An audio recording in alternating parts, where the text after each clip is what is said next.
Aloha students, how are we doing today? We're getting close to the end of this whole process. We're getting close to the end of this course, and what I would like you to do today is I'd sort of like you to think about back in the classroom. Do you recall the course question? The course question revolved around the year 1492. It's sort of a date that I use along with the Renaissance era to designate, and most historians do this, designate the modern era which we're all still living in. So if you recall, the course question is about why did Europeans end up dominating the globe and not somebody else? Why did not some other group from some other continent dominate the globe the way the Europeans have for the last 500 plus years? So we're going to start delving into that. We hit the Renaissance just a little bit ago. Now we're going to delve into this a little bit more. We're going to start talking about contact between Europeans and people of the Western Hemisphere especially. But I want to talk about something very interesting. Also a question on the backboard, and let's see if you can recall this. A lot of this today is going to have to do with pre-1492 and some of those things. Okay, so here we go. You got sent this map, and I understand if you don't have a printer or a way to do this, but if you can sort of follow along with me, that would be great. You notice my map here is a little bit different than the usual typical map you will see, because I've put the Western Hemisphere in the middle. I've taken the Eastern Hemisphere and I've split it in half. The dashed line is the equator. Okay, so the best way for me to sort of start talking about this is I want to start talking about the Eastern Hemisphere and the Western Hemisphere. And I want to think about some of the things that are similar. So do you recall these things? Well, of course, these are the great pyramids of Giza in Egypt. Well, of course, that's right about here. So if I put a letter P right there, that stands for pyramids. But have you ever seen these pyramids? Well, this pyramid is obviously, it's in Mexico. All three of these are Mayan pyramids. How's that sound? But the fact of the matter is that people in the Western Hemisphere also built pyramids. I'm going to put it right. Even the Aztecs right about here. They built pyramids. So you see pyramids here and you see pyramids there. What else did the Egyptians do? Well, they mummified their dead, didn't they? Okay, so I'm going to put a letter M right there. They mummified their dead. And various groups in other groups in Africa did that, but the most famous, of course, is the Egyptians. Well, did you know that the Incas were famous for mummifying their dead? These would be prone and flat. The Incas would mummify you in a fetal position. Okay, how about this one? This is a good one. Let's see if you recall this. Do you remember when we were talking about the Egyptians, do you remember King Tut's head? You recall this? Remember our discussion? So this is King Tut, remember him? Okay, we discussed this. You got this picture. You remember his head, how we discussed this? This is the wax makeup of it. Remember how his head, we talked about how his head was elongated, and that elite people would do this in Egypt purposely. They would bind boards onto the sides of baby skulls to elongate them. Okay, so how about I put a little, I don't know, S. We'll put an S here. Well, you know what you find all over the place right about here is this exact same thing, these elongated skulls. By the way, how about the burials? The Egyptians would bury their dead, wouldn't they, with treasure? Same thing, you see this in South America, the burial of the dead. So what am I getting at here? What is my point I'm trying to get to you all here? My point I'm trying to get to you is that there are a lot of similarities that we see between cultural traits between the Eastern Hemisphere and the Western Hemisphere. There's a lot of very similar things going on. So if it's possible for you to run off this map for yourself, or if it's possible for you to create something like this, you notice that I have a bunch of space down here. So down here is where I want you to write this stuff. Now, here is the question I'm posing to you today. The question is, why were there so many similar cultural traits? And again, so what I would do is I would write this down here in this area. Okay? We're going to still do something with the map. Just give me a second. So why were there so many similar cultural traits between the Eastern Hemisphere and the Western Hemisphere? And my argument here is before 1492 AD. A lot of this stuff, there is no doubt that this stuff in the Eastern Hemisphere, and look, it's not just Egypt. These things were done in other places as well. I'm not trying to just say the Egyptians influenced the world, even though there were a lot of influence. It's not the fact that the Egyptians influenced the Western Hemisphere. I'm just making a statement. These are my best examples. Okay? And there is no doubt that the stuff in Egypt and the stuff generally, the cultural traits in the Eastern Hemisphere are older. The cultural things we're talking about in the Western Hemisphere are younger. So this similar cultural traits, they happen here first, and then they happen here. Why? Now, remember, there's already people in the Western Hemisphere by this time, before 1492. Do you recall this map that we made? So this is, remember, this is the map of human movement. All right, so look, I just commented that these cultural traits in the Eastern Hemisphere are older. All right, these are younger. In other words, they're closer to yours and my time. Okay, these were made, but there's no doubt of the similarities. My question is, why are there similarities today? So, but my point is, there's already people in the Western Hemisphere. Where did humans come to the Western Hemisphere from? Well, most agree that they came across the Bering Strait from Asia to North America, across either land bridge or an ice bridge. All right, you can see how long people have been in the Eastern Hemisphere and how not as long people have been in the Western Hemisphere. Okay, all right, so what is the answer to this question? Well, I'm going to tell you there's two possible answers, okay? Numbers 1 and number 2. And the way I do this is I go back to this map and I ask a couple of simple questions. For example, have you ever been to sunny Southern California right here? San Diego, Los Angeles right here. Have you ever gone into the water? Have you ever gone into the ocean? Well, if you have, you may recall that it's absolutely freezing cold. Now, what sunny Southern California and the water is freezing cold? Why is that? Well, I think some of you are aware of this because by the time the ocean water is off the coast of Southern California, where has it come from? Well, it has actually come from the waters off the coast of Alaska. Okay? Have any of you ever been to North Carolina coast or New Jersey, the Jersey Shore? Anybody ever been up there approximately? Well, you may be shocked to find that even though that's a little further north and we think of New Jersey as sort of a little bit chillier place, the ocean water off the coast of New Jersey is still actually relatively warm. Now, how does this happen? Well, it's the same thing. Where has the ocean water been before it gets off the coast of New Jersey? Well, it has been in the tropics where it was warmed. And I think you're all aware of sort of what I'm getting at here. What do the oceans do? And by the way, by the time the Pacific Ocean water gets to Hawaii, it's warmed up, isn't it? Why is that? Because what has happened? It has been traveling along the tropics long enough that it has warmed itself out. Likewise, off the coast of Japan, right here, should not be surprised. By the time the ocean water gets to Japan, it's nice and warm. Even to some degree off the coast of Alaska, it's still relatively warm. As you do see this in the Atlantic, off the coast of Africa. Here we think of Africa as this super hot place, but the water is absolutely frigid off the coast of Africa right here. Okay? And you can see, what are we doing here? Well, let's rename my map.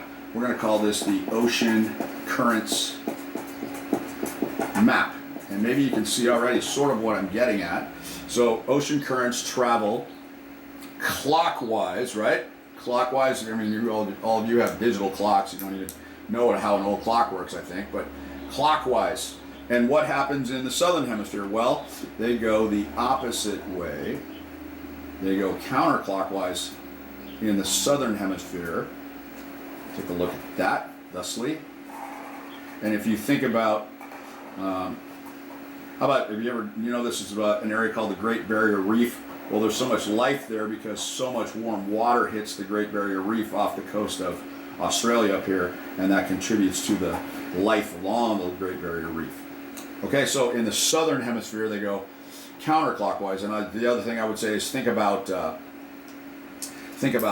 hurricanes. Where do hurricanes always come from? Well, we always hear about hurricanes on the mainland. Where are they always hitting? They're always hitting Florida, or they'll go sneak up in here in the Gulf of Mexico. Sometimes we'll even hear about them going up the coast, the east coast of the United States, hitting New Jersey and even Washington, D.C. Where do we get our hurricanes from in Hawaii? Well, they always come towards the Big Island first, don't they? So they follow the currents. Okay, so now the argument, okay, so now what does this have to do with my discussion today? Well, my discussion today is about the movement of culture. So maybe you can see one of the theories. There's two theories that have to do with answering this question that I have posed to you. Okay, so here's theory number one. Theory number one is the diffusion theory. Now, when I think of diffusion, the best example I can think of is Alka-Seltzer. Alka-Seltzer is that thing that helps you when your stomach is not very settled. And what do? You take a pill. It's a tablet. And what do? You drop it in the water. And what does the pill do? What does the tablet do in the water? It dissolves. And what does the pill really do? What does the tablet really do? It diffuses. It spreads. So this is the spreading theory. How does that sound? Travelers from the, and this is how the theory goes. Travelers from the Eastern Hemisphere. Okay. And again, remember now, before 1492, before Columbus, all right, travelers from the Eastern Hemisphere somehow got to the Western Hemisphere, either on purpose or by accident. It could have been somebody accidentally got caught in the ocean current, or somebody did it on purpose. Said, let's go west and see what's out there. And what did they bring with them? They brought with them their culture.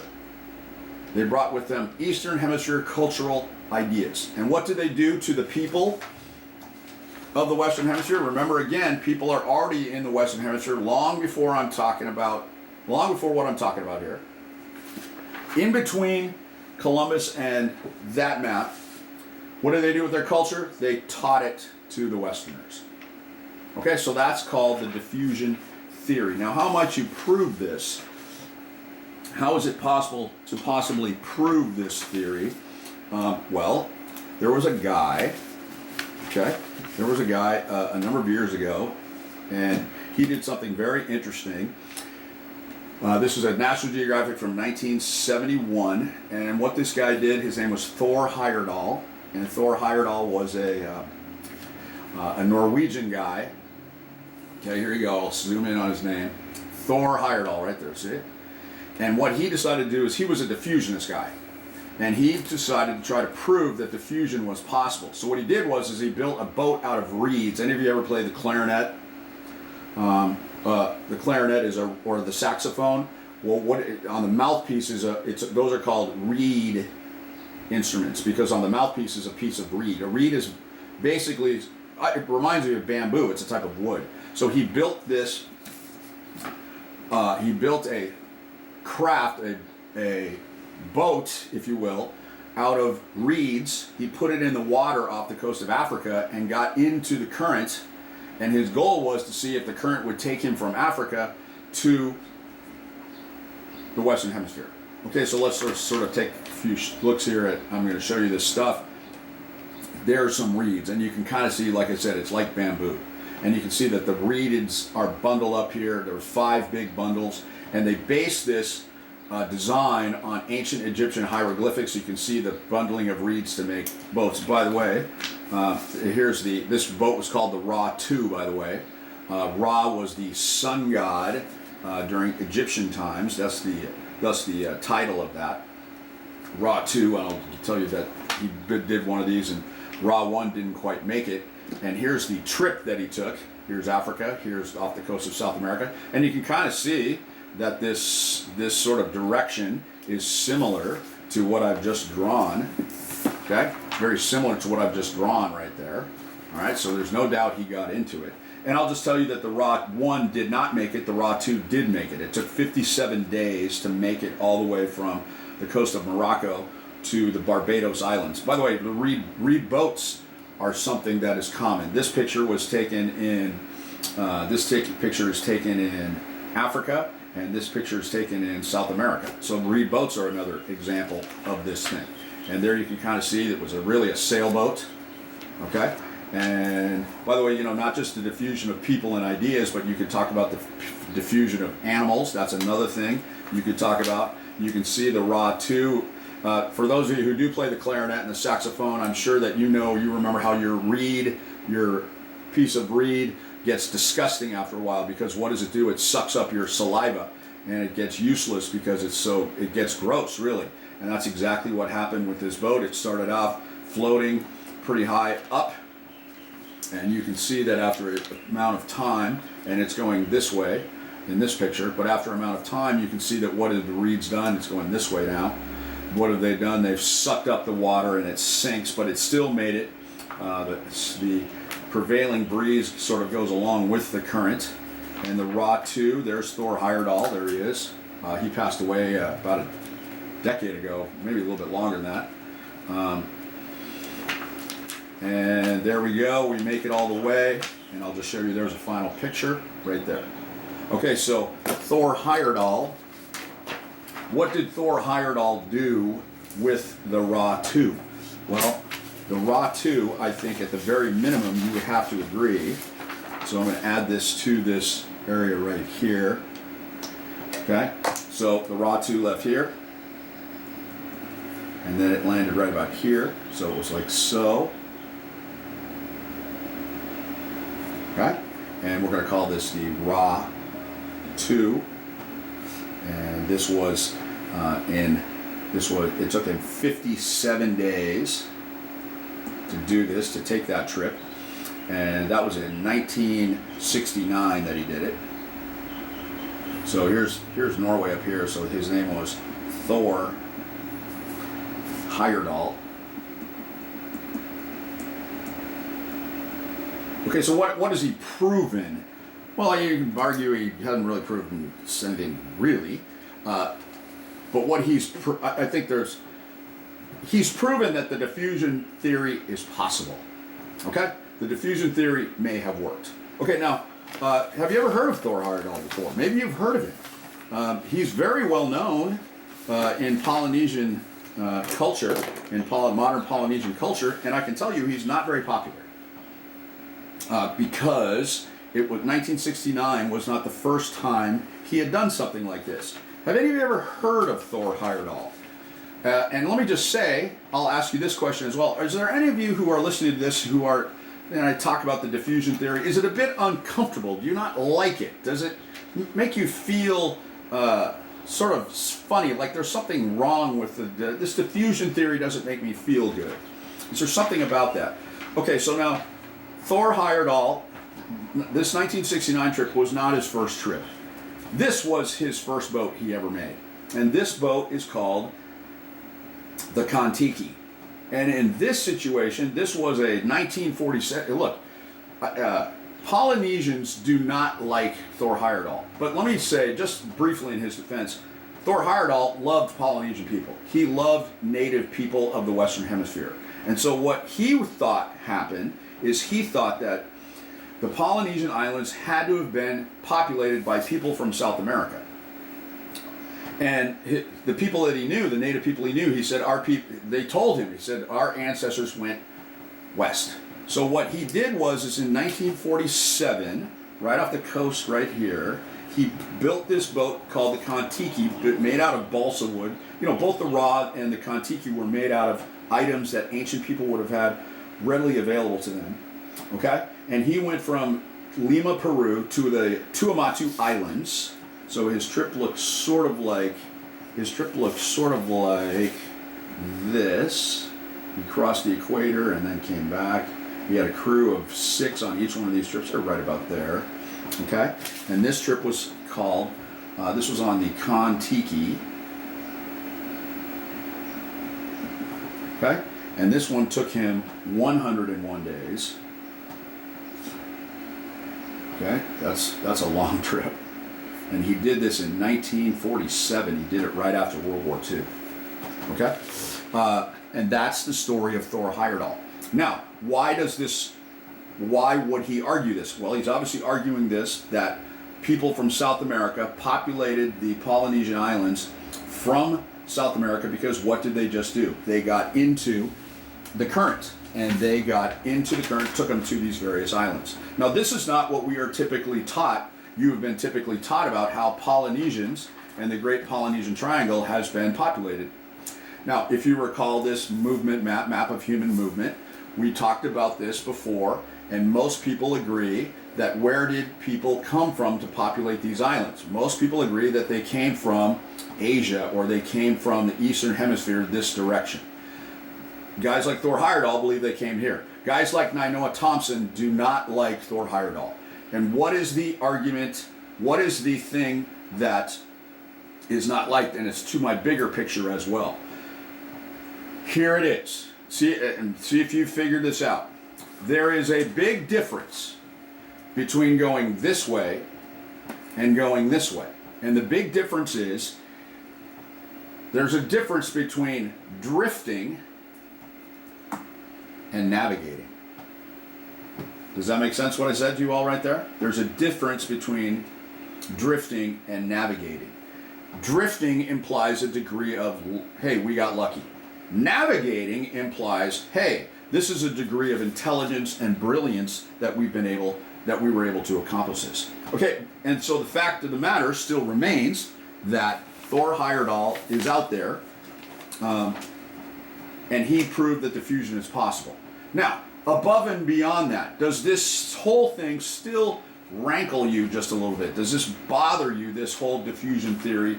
Does it bother you? Well, most Western Hemispherians do not like the diffusion theory because there is an implication, isn't there? There is an implication that Eastern Hemisphere people are smarter. They came up with the culture and they taught it to the Westerners. Western Hemisphere people do not like that. They like what is called, here you go, here's your second one, it's called the isolation theory. And the isolation theory basically says people of the Western Hemisphere came up with their own culture, their own cultural traits on their own. Okay?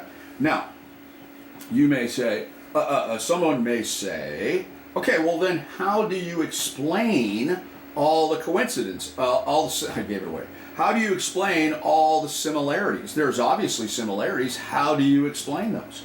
Well, an isolation theory person would say, well, any similarities to cultures of the Eastern Hemisphere is a coincidence. Now, sometimes the isolation theory is also known as the great minds think alike theory. In other words, humans are humans no matter what, no matter where, and humans ultimately think alike.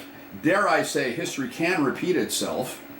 And so generally what you see is that Western Hemispherians, in many extreme cases, the extreme Western Hemispherian isolationists, the extremes find the diffusion theory, okay? They find the diffusion theory to be not only distasteful, but dare I say, there's an element that if isolationists feel that the diffusion theory is a racist theory.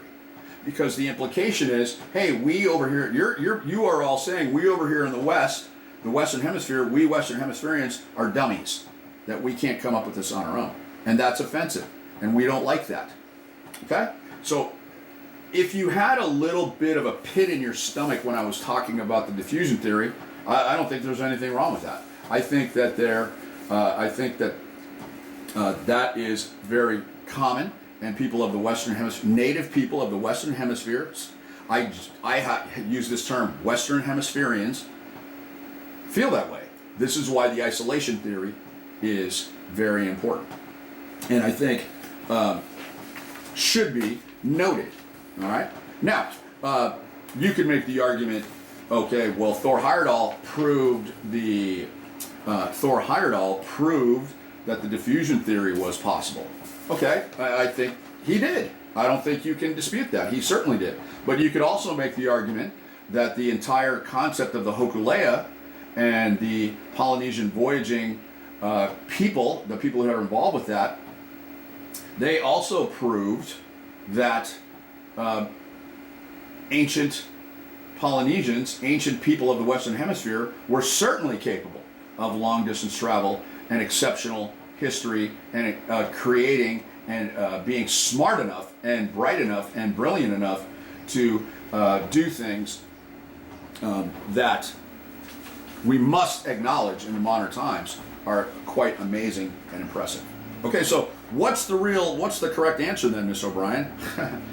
Well, I'll leave that to you. How does that sound? Okay, I'll leave that to you. All right, as usual, I hope you enjoyed this discussion. I hope it gave you food for thought, is what I kind of call it.